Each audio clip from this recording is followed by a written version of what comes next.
Put your hands together for Usman Mazhar! Hello, Usman bhai. Welcome sir. खड़े रहो आप. तालियां बजाऊंगा मैं आपके लिए.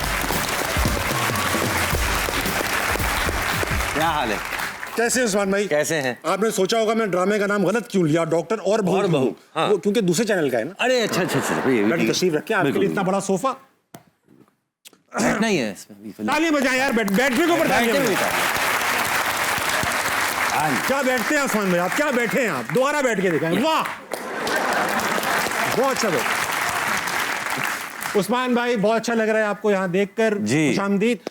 शो की रिवायत रह चुकी है कि लोग आते हैं शेर सुनाते हैं, मगर ये रिवायत अब मैंने तब्दील कर दी. अच्छा, अब ये शेर मैं खुद ही सुनाता हूँ. वाह, मैं पूरे रास्ते तैयारी करता हुआ आ रहा था. मैं आपसे भी सुन लूंगा, कोई बात नहीं. आप भी सुना दी कि अर्ज किया है. और बशीर बदर का मरहूम का शेर है. बड़े अच्छे कमाल शायर थे. आंखों में रहा दिल में उतर कर नहीं देखा, कश्ती के मुसाफिर ने समंदर नहीं देखा, और ये फूल मुझे कोई विरासत में मिले हैं, तूने मेरा कांटों भरा बिस्तर नहीं देखा. अरे अरे अरे. और यारों की मोहब्बत का यकीन कर लिया मैंने, यारों की मोहब्बत का यकीन कर लिया मैंने, फूलों में छुपा हुआ खंजर नहीं देखा. ओहो हो, वाह वाह वाह. खंजर से याद आया आपका भी कोई शेर था. जी जी, मैंने खुद अपनी तरफ से बनाने की कोशिश की है शेर. बताओ. ठीक है. रोज जिंदगी जीना चाहता हूँ. वाह. रोज जिंदगी जीना चाहता हूँ, लेकिन जिंदगी कम वक्त गुजारने पे मजबूर कर देती है. हाँ. ठीक है. रोज जिंदगी जीना चाहता हूँ, लेकिन जिंदगी कम वक्त गुजारने पे मजबूर कर देती है. लेकिन मैं हार नहीं मानने वाला हूं, क्योंकि खुदा की कुदरत हैरान भरपूर कर देती है.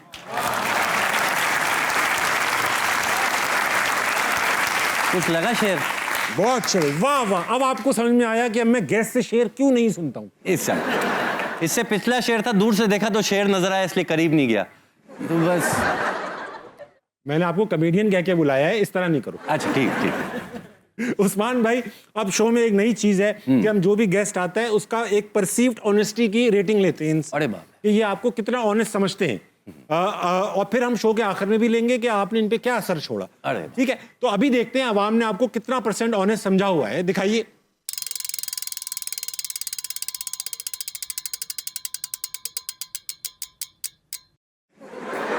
10 में से 100 में से नहीं, 10 में से 5 नंबर. 50% 50 आप है. एक बात सच बोलते हैं, एक झूठ. मगर इस पूरे क्राउड में एक बंदा है जिसने आपको पूरे 10 नंबर दिए. अच्छा. और वो ऐसा हैरान कौन है, उससे बात करूंगा मैं. ठीक है, कौन है? कौन है भाई? उस्मान भाई, इन्होंने आपको 10 नंबर दिए. इनकी मासूमियत देखे. बेटा क्या नाम है आपका? मारूक. मारूक. आपने इनको क्यों 10 नंबर दिए बेटा, जबकि आप 3-4 भी दे सकती थी? क्योंकि मुझे अच्छे लगे हैं. ये आपको अच्छे लगे? जी. वेरी. आपने इनका कोई ड्रामा देखा है? डॉक्टर बहू. डॉक्टर बहू में देखा. उसमें क्या किरदार अदा किया इन्होंने? फादर का. फादर का. मेरी औलाद है, मुझे पता ही नहीं मेरी औलाद होगी. आप काम में ध्यान दोगे तो पता चलेगा आपको. इधर उधर दिमाग है आपका.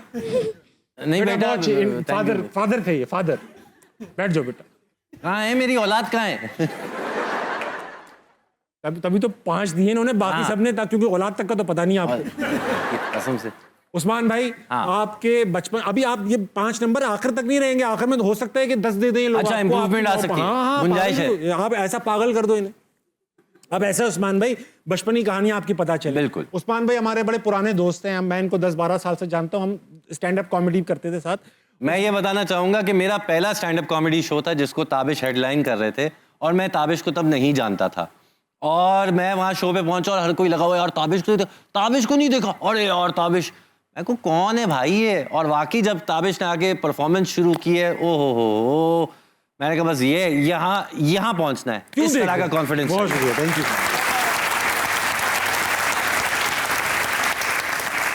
और इन बातों से कोई असर नहीं होगा शो के ऊपर. सवालात वैसे ही कड़क रहेंगे. लेकिन मैंने भी उस्मान भाई को उनकी जो था पहला शो में जब मैंने देखा, तो मैंने इनको छूटते ही बोला कि यार आप बहुत आगे जाओगे. एक दिन आएगा कि आप एक शो पे जाओगे जिसको मैं होस्ट कर रहा हूँ. अच्छा उस्मान भाई, जो आप इनको हम नुकसान मजहर कहते हैं, उस्मान मजहर नहीं कहते, क्योंकि हर जगह गिरना. अभी डेमो देख लिया. अभी आपने देख लिया.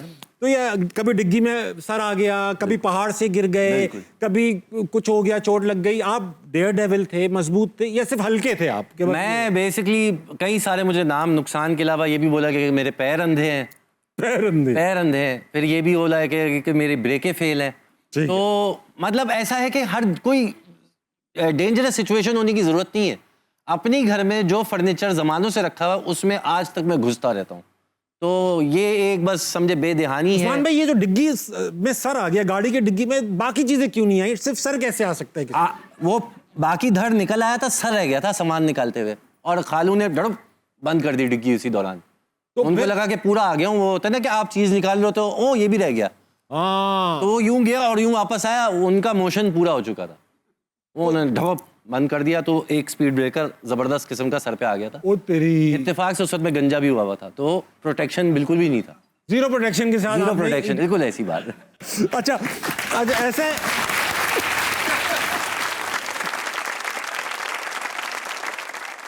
उस्मान भाई, ये है कि एक्सीडेंट आपकी लाइफ का हिस्सा ही है। हिस्सा ही है। मैं यहाँ पे भी अभी एक ताज़ा निशान है, मतलब लास्ट ईयर लगी थी, लेकिन वो इतनी बुरी लगी थी कि अभी देखें तो लगेगा कि अभी लगी है इसको, अभी लगी है। अच्छा उस्मान भाई, ये बताइए कि क्योंकि एक्सीडेंट्स आपका एक शेवा है, फैशन है, पर्सनैलिटी का हिस्सा है। आपके अब्बू पायलट थे जी, और जहाज उड़ाते थे, जाहिर बात है पायलट थे। तो एक बार रनवे पे आप भाग रहे थे, जहाज के साथ साथ रेस लगा रहे थे। मुझे अब्बा ने बोला था कि मुझे पिक करने आ जाना, मेरी फ्लाइट है, इतने बजे लैंड करेगी। ठीक है, मैं पहुंच गया। अब वो चार्टर्ड एयरलाइन में क्या होता है, वो चार्टर्ड एयरलाइन में तो उनका अलग से हैंगर होता है जहाँ अलग जहाज लैंड करता है और पार्क होता है, तो वहाँ हम जा सकते थे पिक कर दें। मैं जैसे ही पहुंचा, मैंने सामने देखा अब्बा का जहाज यूं उतरा है और अब वो पार्क होने जा रहा है। मेरे दिमाग में फौरन, अब वो फिल्में देख देख के बड़े हुए हैं, तो मैंने कहा ये एक्शन सीक्वेंस कभी जिंदगी में नहीं मिलेगा कि जहाज को ओवरटेक कर सकूं। और मैंने वहीं गाड़ी भगाई है, जहाज के विंग के नीचे से गाड़ी लेके ओवरटेक करके। मुझे पता था इस पे मैंने तबीयत से जलील होना है अब्बा से, और अब्बा ने मुझे सबके सामने बहुत डांटा, लेकिन मैं उस वक्त अपना काम कर चुका था कि जहाज को ओवरटेक कर लिया अपनी एक छोटी सी गाड़ी से।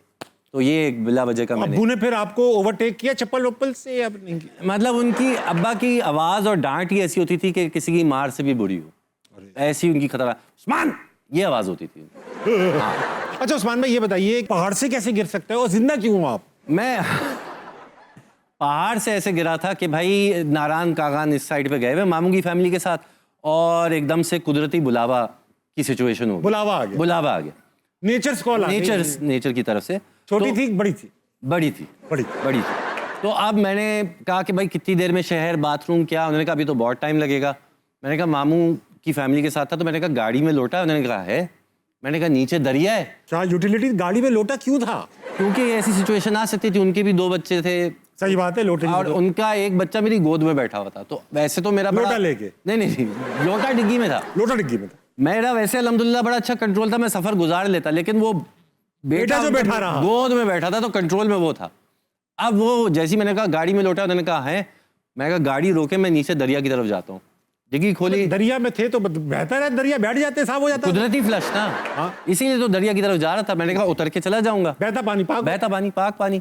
तो मैं उतरने गया, वो सुबह कोई बारिश हुई थी, क्या था, घास गीली थी, फिसले, और इस पोजीशन में आप बैठते ना, इसी पोजीशन में मैं गिरता चला गया और करते चले गए। नहीं भाई, जो कैसे करते, जब पीछे इतनी जोर जोर की ईंटें पड़ रही हो तो समझे रास्ता ही ब्लॉक है ना फिर।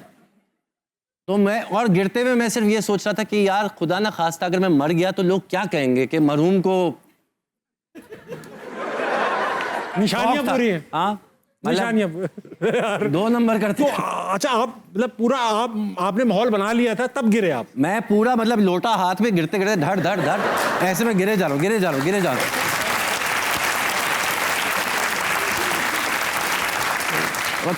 और वो ऐसा तो लगा आपकी कि बॉडी कैसे रिकवर की, किस हालत में थे आप? अब जब मैं रुका हूं ना, मैं ना अपने आपको चीजों से रोक रहा हूँ कि यहाँ से पकड़ लूं, वहां से पकड़ लूं। एक बड़ी सी ईंट नजर आई, मैंने कहा इसको पकड़ लेता हूँ, वो भी साथ आ गई। वो साथ आ गई। मैं गिर रहा हूँ पीछे, वो कार्टून की तरह ना ढस ढस ढस ऐसे आ रही है।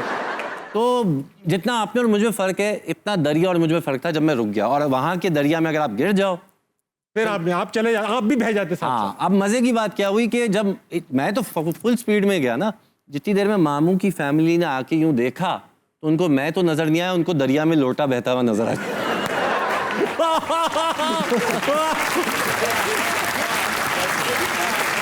बड़े आउट बहुत। ये हुआ। फिर आपकी बॉडी रिकवर हुई? मैं बॉडी रिकवर हुई, कोई 45 मिनट, जो 2 मिनट में नीचे गिरा हूँ वो इतना स्टीफ था कि 45 मिनट लगे ऊपर चढ़ने में। ओ तेरी, ऑब्वियसली पहले ऊपर जाके फिर आ गया। हाँ नहीं नहीं नहीं, मैंने तसल्ली से मैंने कहा जो कुछ बचा है सब बहुत हिसाब बराबर वाह, करके वाह, ऊपर ही ऊपर आएंगे।